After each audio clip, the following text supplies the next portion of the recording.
On the morning of July 18th, 2014, in a wealthy neighborhood in Florida, a married couple in their 70s were sitting on their couch trying to figure out how to use their brand new iPad. As they did this, suddenly, coming from the property next door, they heard a loud popping sound, almost like a firework. The man got up off the couch and walked over to the window to see what was going on, and he saw a car he didn't recognize peeling out of his neighbor's driveway and speeding off down the street. Not sure what to make of this car or the loud sound, the man just instinctively walked outside and began walking over to his neighbor's house just to make sure they were okay. And when he got to his neighbor's driveway, he saw their garage door was open and their car was parked inside, but it was still running. At first, this made the man think that everything must be fine, that clearly his neighbor was in their car sitting in their garage, and maybe that loud noise they heard was just the sound of that other car backfiring. But when the man walked forward a few steps and got a look inside of his neighbor's running car, he knew immediately that everything was not fine. Moments later, the man stumbled back inside his own house where he frantically grabbed for his phone to call 911. But before we get into that story, if you're a fan of the strange, dark, and mysterious delivered in story format, then you've come to the right podcast because that's all we do, and we upload twice a week, once on Monday and once on Thursday. So, if that's of interest to you, the next time the Amazon Music follow button needs to use a public restroom, make sure you go in ahead of them and soak all of the toilet paper rolls. Okay, let's get into today's story.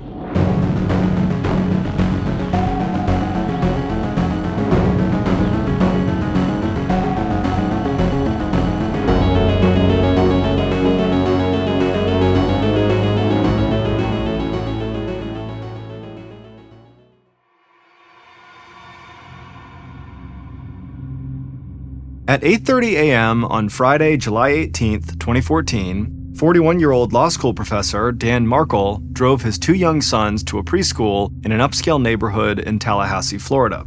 It was already a hot summer day, and it was only going to get hotter with temperatures set to go over 90 degrees Fahrenheit by the afternoon. So Dan decided to let the boys in on a surprise he'd been planning. He glanced back at his sons sitting in their car seats and said when he picked them up after school, they could go right to the pool and spend the rest of the day swimming. The boys got so excited, it sounded like Dan had just told them they were going to Disney World. Dan laughed and then drove a little further down the road, turned into the preschool parking lot, and parked his black Honda Accord. Then he stepped outside, helped his boys out of the car, and walked them both up to the door of the school where one of their teachers was waiting. Dan crouched down, gave each of the boys a hug, and told them he loved them and to have a great day. Once the boys were inside, Dan turned around and headed back to the parking lot and got into his car.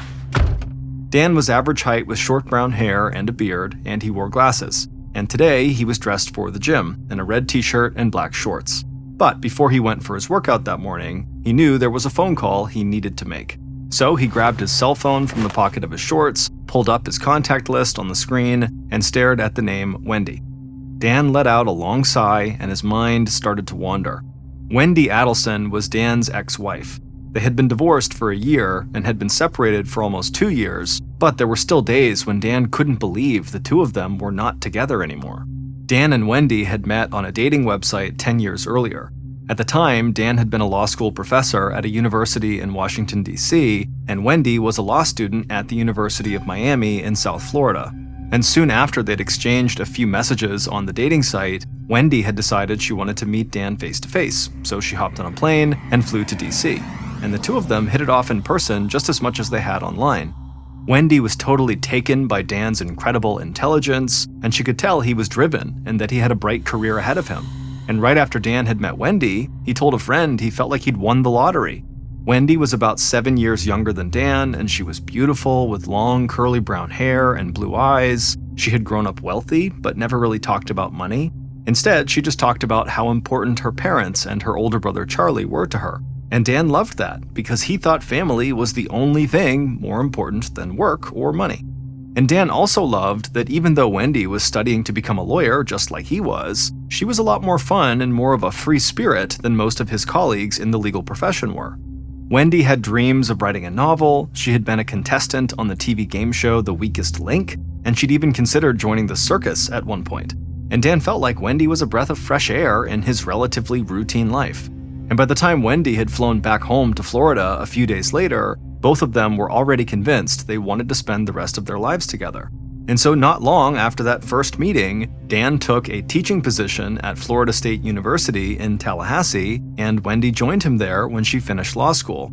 And then, just 8 months after they had first met, Dan and Wendy were engaged. Even now, sitting in his car in the preschool parking lot and staring at Wendy's name on his phone, Dan could still remember how stunning she had looked when she walked down the aisle in her white dress at their wedding, almost like she was glowing. And for a time back then, Dan couldn't believe how lucky he was to have a wife like Wendy and how great his life had turned out. And things had only gotten better when Wendy gave birth to their 2 sons a little over a year apart. And at least for a while, Wendy had seemed really happy too. She'd gotten a teaching job at Florida State, and she, Dan, and their boys would often drive almost 7 hours south to spend time with Wendy's parents and her brother Charlie, so Wendy still felt connected to her own family.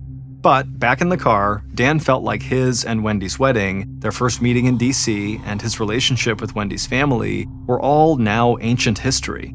He was never quite sure why their marriage had actually fallen apart, but he was working hard now not to dwell on the past and to try to be happy in the present.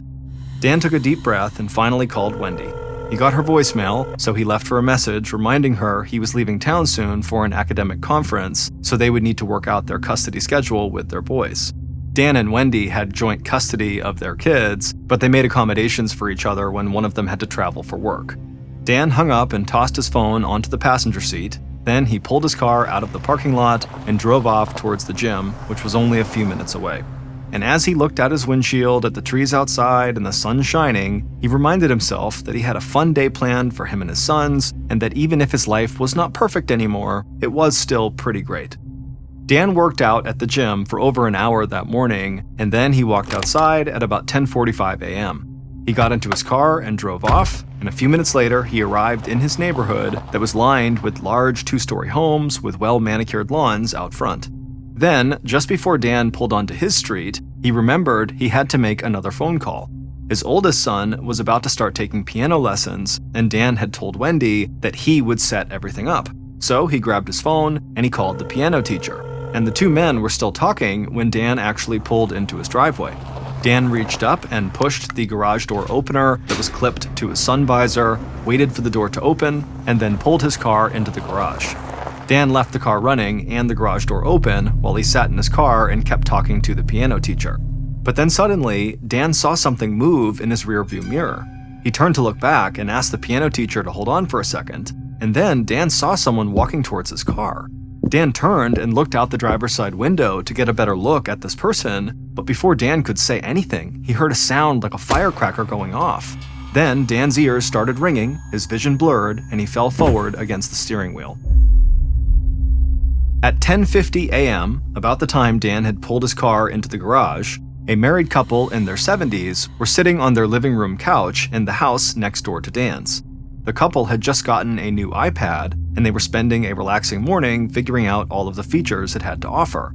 Then they heard the loud popping sound coming from the house next door. The man got off the couch and rushed over to the large bay window in the living room. He looked outside and saw a light-colored car peeling out of Dan's driveway. He looked at his wife and he said he wanted to see what was going on and that he was worried someone might have broken into Dan's house and just driven off. His wife told him to please be careful, and the man said he would be, and then he stepped outside. The sun was bright and he shielded his eyes to block the glare as he walked across his lawn towards Dan's driveway. And as he got closer, he heard the sound of a car running. And then when he looked into the garage, he saw Dan's black Honda Accord parked there. So this man figured he must have just misunderstood what had just happened.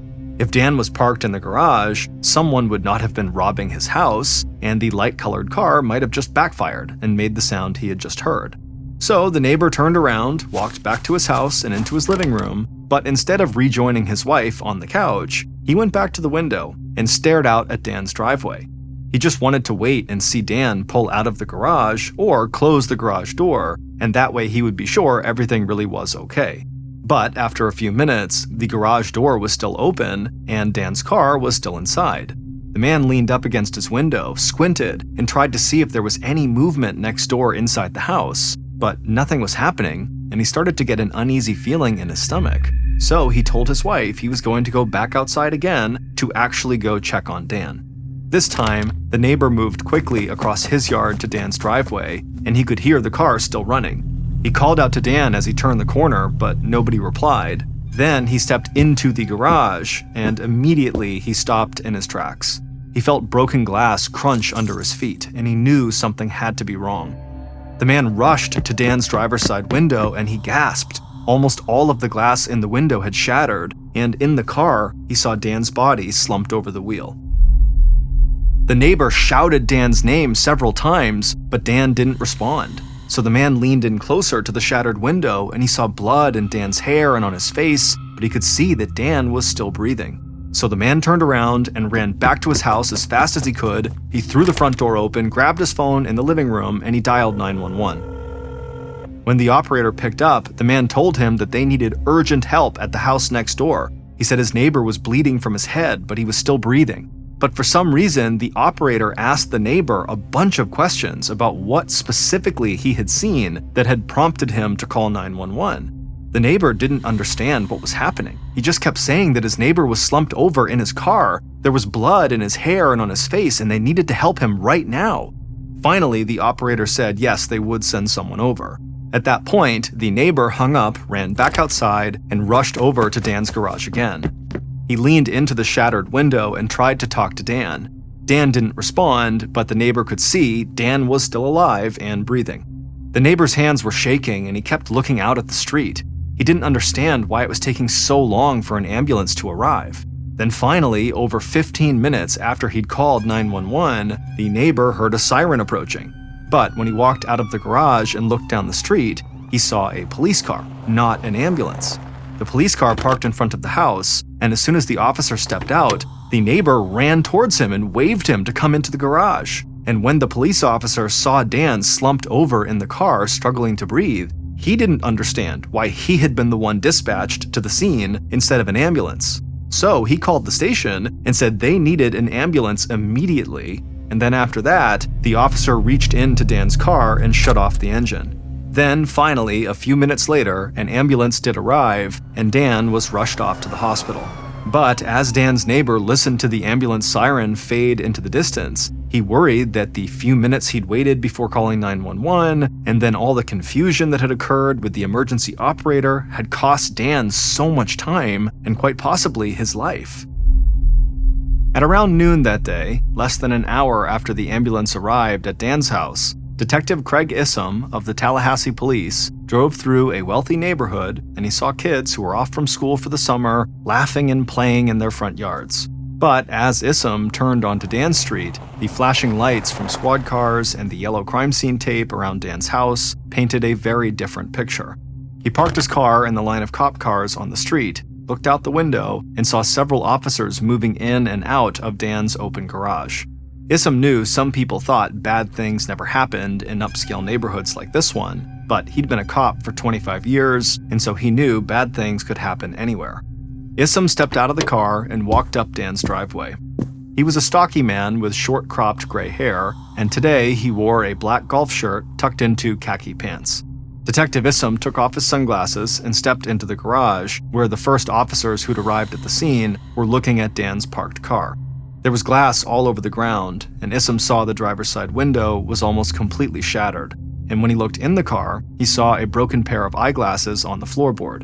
All Issam knew about the scene was that Dan Markle, a well-respected law school professor, had been found slumped over in this car with bullet wounds in his head, and that he had been taken to the hospital. Issam talked briefly with the other officers on the scene, and he learned that when they had checked the house, there was no signs of struggle or forced entry. He also learned that the next-door neighbor was the one who had found Dan and called 911. So, while the officers continued to photograph the scene inside of the garage and dust Dan's car for fingerprints, Issam walked next door and found Dan's neighbor still standing outside. Issam smiled and told the man he'd just like to ask him some questions, and the man said he wanted to help in any way he could. Then, the man relayed his version of events from the time he'd heard the popping sound next door and gone to look out the window. And as Issam listened, one thing jumped out at him: the car the man had seen peeling out of the driveway. But this neighbor had not gotten a license plate number, and he could only say it looked like a pretty common car that was a light color. With that description, Issam knew finding the specific car might end up being impossible, but at least it was something to go on. Issam also learned from the neighbor that Dan had 2 young sons and an ex-wife named Wendy Adelson. Issam had no idea whether Wendy was connected to the car that had driven off from Dan's house, but in cases like this, the ex-spouse was almost always the first person to talk to. So Issam thanked the man for his help and then walked back to Dan's garage. By this point, police had gotten word from the hospital that Dan was not going to survive, and they would later learn that Dan had never regained consciousness at the hospital and he had died at around 1 p.m. Issam also found out that for some reason, the 911 operator had not made the call from Dan's neighbor a high-priority response. Issam didn't know if a faster emergency response would have saved Dan's life, but when he heard the news that Dan wasn't going to make it, his first thoughts were of Dan's sons.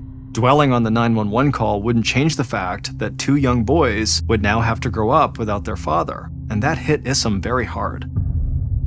And that news also made it very important for him to talk to Dan's ex-wife as soon as possible. Regardless of her potential involvement in what happened to Dan, she would still have to tell her sons that their father was now dead. So Issam walked back to his car, left the scene of the crime, and started looking for Wendy.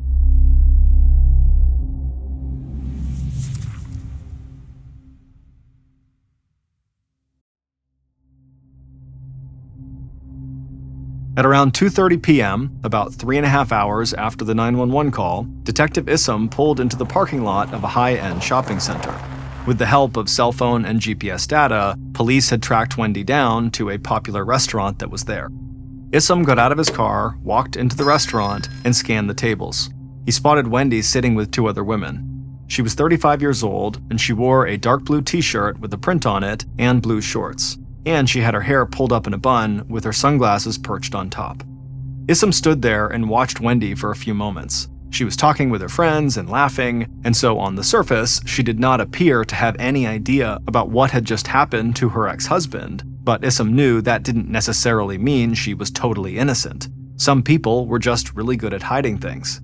So Issam made his way over to their table, and right away the 3 women stopped what they were doing and looked up at him. He smiled and said he was sorry to interrupt their lunch, but that he needed to speak to Wendy Adelson. Wendy immediately put her hand up and had a very confused look on her face. Then Issam showed her his badge and told her he needed to talk to her at the station about an incident that had occurred that morning. And the look of confusion on Wendy's face turned to fear, and she wanted to know if her children were all right. Issam assured her her children were fine, and then he asked her to come to the station again. Wendy looked at her friends nervously, and then she grabbed her purse and followed Detective Issam out of the restaurant. Once they were outside, Wendy climbed into Issam's car, and the 2 of them rode the 10 minutes to the police station in almost complete silence. When they arrived at the police station, another officer led Wendy into a small interrogation room where she took a seat at a wooden table. Even after being outside in the Florida sun, the light in the room seemed bright and glaring to Wendy. A few minutes later, Issam walked in, carrying a small notebook and a pen. He closed the door behind him and took a seat across from Wendy at the table. Right away, Wendy wanted to know what was going on and why she'd been brought here. So Issam told her that earlier that morning, her ex-husband, Dan, had been shot and killed in his car while he was parked in the garage. Wendy immediately burst into tears and buried her face in her hands and kept saying, "Oh my God, oh my God." Then, at some point, Wendy looked up at Issam, and something in her eyes changed, like the lawyer in her had suddenly kicked in. She told the detective she understood why she was here, she was a suspect, but she said she had nothing to do with whatever happened to Dan. Issam told her he was just trying to get a better understanding of what might have happened, and Wendy nodded and then took a deep breath. Then Issam asked her where she had been that day before she went to the restaurant where he'd found her with her friends. She said she'd been at home in the morning, had gone to the liquor store to buy a gift for a housewarming party, and then she went right to the restaurant. Issam scribbled notes in his notebook, looked up at Wendy again, and asked her if there was anyone she could think of who would have wanted to hurt Dan. But Wendy shook her head. She said Dan could be a tough professor and difficult to get along with at work because he was a perfectionist, but she couldn't imagine any of his students or colleagues doing something like this. So Issam asked Wendy about their divorce, and she told him it had gotten pretty ugly at first, and that Dan had not been the easiest person to be married to, But then she told him that she and Dan had been really working hard to get along better for the sake of their sons. Then suddenly a look of panic came across Wendy's face. She remembered Dan was supposed to pick up the kids at school, and now they'd be left there alone. And when she mentioned her sons, she started crying again. Issam tried to comfort her and told her they would make sure the kids were okay, and he asked her if there were friends the police could call to make sure someone was at the school when the boys got out. Wendy took another deep breath, then grabbed her phone out of her pocket and scrolled through her contacts to get Issam a list of names and phone numbers. Issam said making sure the boys were taken care of was his top priority, so he got up from the table, crossed the room, and stepped out into the hall. And once he was out there, he asked an officer to call the list of Wendy's friends she had just given him to see if one of them could pick the boys up. And then Issam just waited and left Wendy alone in the interrogation room. During his time as a lead investigator, Issam had conducted his fair share of interrogations, and there were plenty of times he could pretty much immediately get a read on someone he was interrogating. Other times, though, people were just too hard to understand, and right now he wasn't quite sure about Wendy. He believed she was grieving, and he believed her story about where she had been that morning, but he felt like she just wasn't telling him everything. He thought that could just be the lawyer in her, or maybe she was in shock, or maybe she really was hiding something. About 40 minutes went by, and Issam got word that officers had contacted one of Wendy's friends who said she'd pick the boys up at preschool. Issam thanked the officer and then headed back into the interrogation room, determined to get as much information from Wendy as possible. So, again, he took a seat across from Wendy and then told her which friend was going to get the boys, at which point Wendy breathed a huge sigh of relief and thanked him. Then Issam looked her in the eye and asked her if there was someone in hers or Dan's life that maybe she hadn't thought about who could possibly want to harm Dan. At first, Wendy kind of laughed and joked that during the divorce, some of her family probably wanted to punch Dan on more than one occasion, but that was just because they loved her. But then Wendy stopped laughing and she got a serious look on her face. She covered her mouth with her hand and her eyes went wide. Then she looked across the table at Issam, lowered her hand, and said something had just hit her. There was somebody she hadn't thought about who hated Dan. Her most recent ex-boyfriend, Jeff Lacasse. Issam wrote Jeff's name down in his notebook, then he asked why Wendy thought Jeff might have a problem with Dan. And she said that she and Jeff had only been dating for a few months when Jeff started getting really jealous of any other man that she talked to. And she said Jeff couldn't stand Dan for that reason, and that Jeff had a bit of a temper.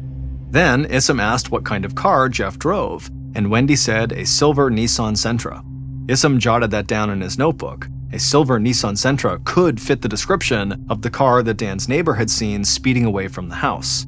Issam thanked Wendy for all her help, and after 5 hours, her interview was finally over. Issam was a long way from ruling Wendy out as a suspect, but for right now, he really wanted to go talk to her ex-boyfriend, Jeff. After Detective Issam met with Wendy, police contacted her ex-boyfriend, Jeff, who was also a professor at Florida State. Jeff agreed to meet with police, and they arranged for him to come to the station on the afternoon of Monday, July 21st, which would be 3 days after Dan's murder. But on the morning of July 20th, so a day before Issam and his team would meet with Jeff, they walked into a local synagogue and stood at the back for Dan's memorial service. At the service, Issam was struck by the number of Dan's former students who spoke about how much Dan had helped them in school, and how his willingness to push them to always do better had helped them achieve more than they thought possible. But it was the end of the memorial service that would stick in Issam's mind for years to come. Dan's mom stood at the front of the synagogue and spoke about how much she loved her son, and how much he had meant to so many people, not only at Florida State, but to the Jewish community throughout Tallahassee. And then, through tears, she invited Wendy and the boys to come join her. Wendy, along with her boys, made her way to the front of the synagogue and listened to her former mother-in-law talk about how much Dan's children had meant to him. And while this happened, Detective Issam listened to people seated throughout the synagogue start to cry. Then he saw Wendy's mom stand up, cross in front of Wendy's dad and brother Charlie, and make her way to the very front as well. And there, she promised Dan's mom, as one grandmother to another, that Dan's family would always have a place in Dan's sons' lives. Issam left the memorial service, and he was taken by how many people that single act of violence in Dan's garage had affected. And as he drove away, he was determined to find out who had pulled the trigger, and he hoped Wendy's ex-boyfriend would help him get closer to the truth. The next day, on the afternoon of July 21st, Jeff Lacasse sat behind a wooden table in an interrogation room just like the one Wendy had been in. Jeff was 42 years old, and he was thin, with brown hair and a beard. He wore a t-shirt and jeans, and he wore glasses. When Jeff had first arrived at the station, Detective Issam had been surprised by how much he looked just like Dan. Issam stayed outside of the room and watched on a camera feed as another investigator stepped into the interrogation room first and took a seat at the table across from Jeff. Even before the investigator started talking, Jeff started fidgeting in his chair and tapping his fingers on the table like he couldn't sit still. Then, the investigator asked Jeff if there was anything he could tell them about Dan and Wendy. Jeff smiled and said he could tell them a lot. Looking at the screen, Issam got the sense that he wasn't really watching an interview. He was watching a guy get everything off his chest he'd ever wanted to say about his ex-girlfriend. Without prompting, Jeff gave a very long monologue about his and Wendy's relationship and how he still loved her, even though he knew she didn't love him. He barely stopped to take a breath, and he used his hands to accentuate certain points in the story. Jeff admitted that he did not like Dan because, as Wendy's ex-husband, Dan was always going to be in their lives, and he complained that at Florida State, Dan was one of those professors who thought he was smarter than everyone else, and that totally rubbed Jeff the wrong way. But despite all that, Jeff said he would never do anything to Dan. The idea of shooting someone was completely foreign to him, and he said he had been in Tennessee on the day of the murder, and he could give police the names of a bunch of people who would vouch for him.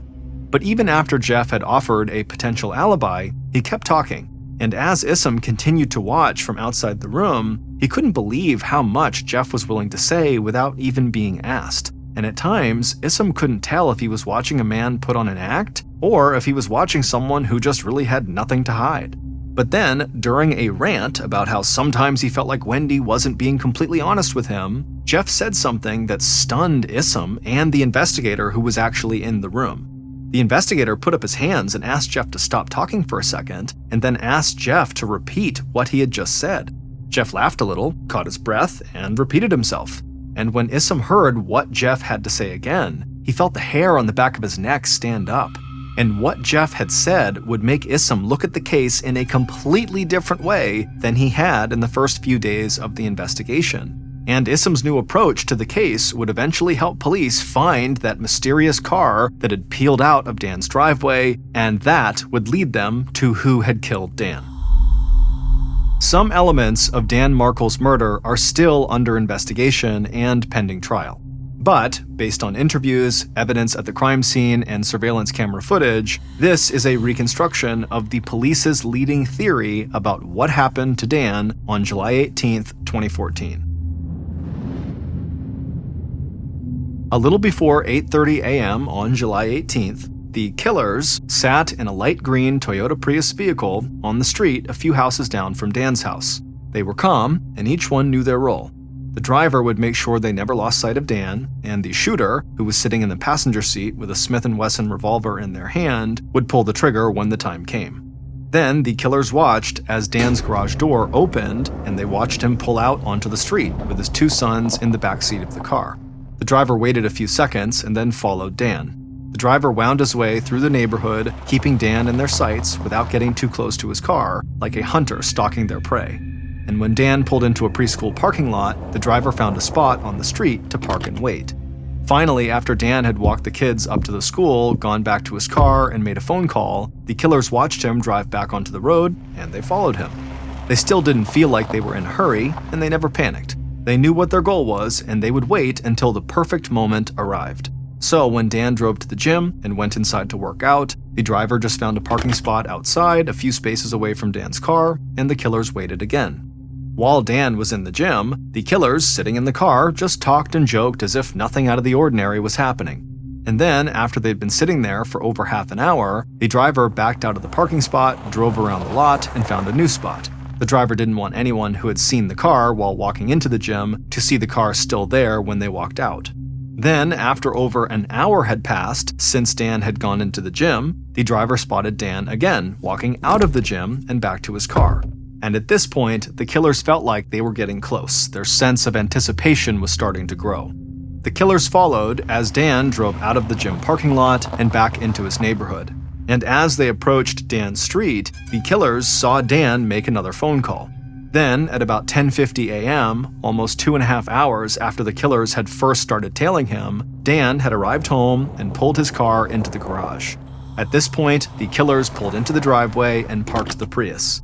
Then the shooter opened the passenger door, stepped outside, and crossed in front of the Prius. They saw Dan glancing back at them from his own car, so they rushed into the garage before Dan could have a chance to close the door. Then the shooter walked within 2 feet of the driver's side window and saw Dan turning towards them, still holding his phone. So the killer took a breath, raised the gun, and fired. Glass from the window shattered, and the killer threw their arm up to protect their face. The .38 caliber bullet had struck Dan in the cheek and lodged in his ear canal. Dan's ears were ringing and blood ran down his face, but he could still move. So Dan raised his left arm in a desperate attempt to protect himself. But the shooter didn't waste any time. They fired again, and this time the bullet broke Dan's glasses and lodged deep in his skull. At this point, Dan slumped forward.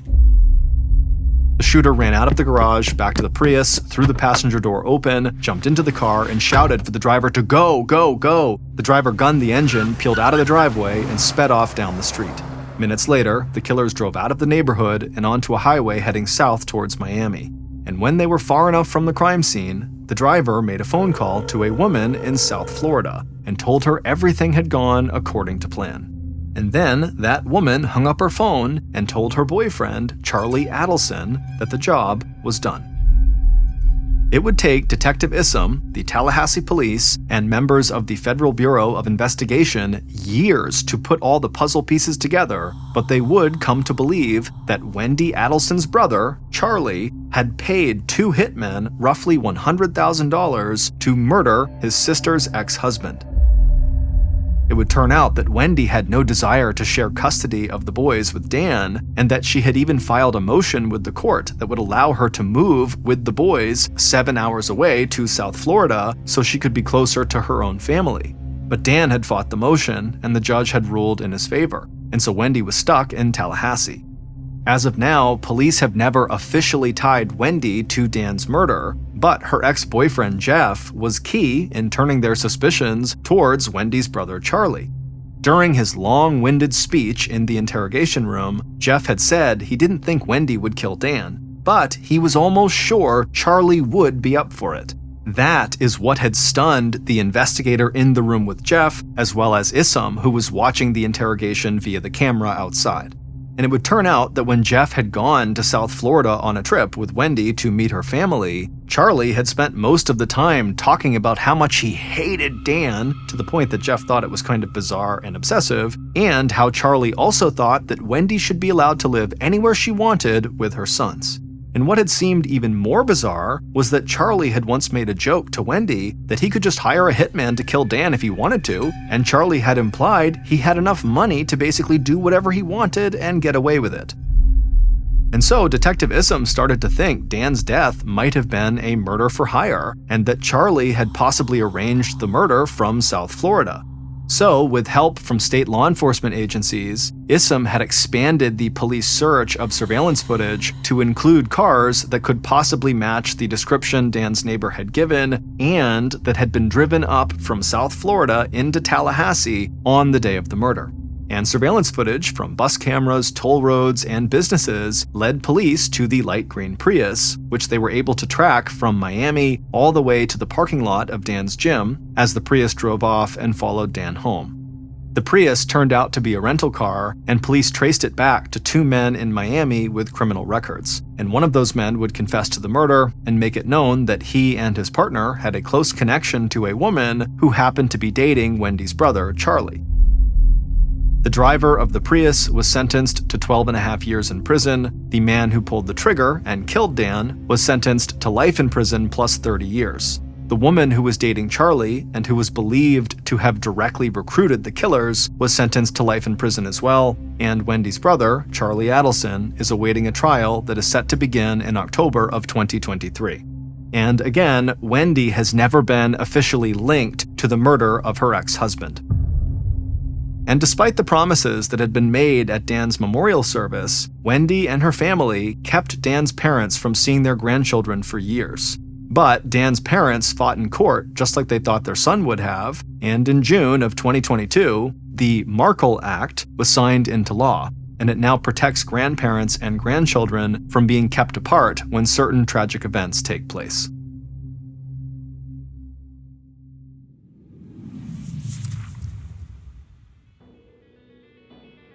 Thank you for listening to the Mr. Ballen Podcast. If you enjoyed today's story, be sure to check out our YouTube channel, just called Mr. Ballen, where we have hundreds more stories just like this one, many of which are only available on YouTube. So that's going to do it. I really appreciate your support. Until next time, see ya.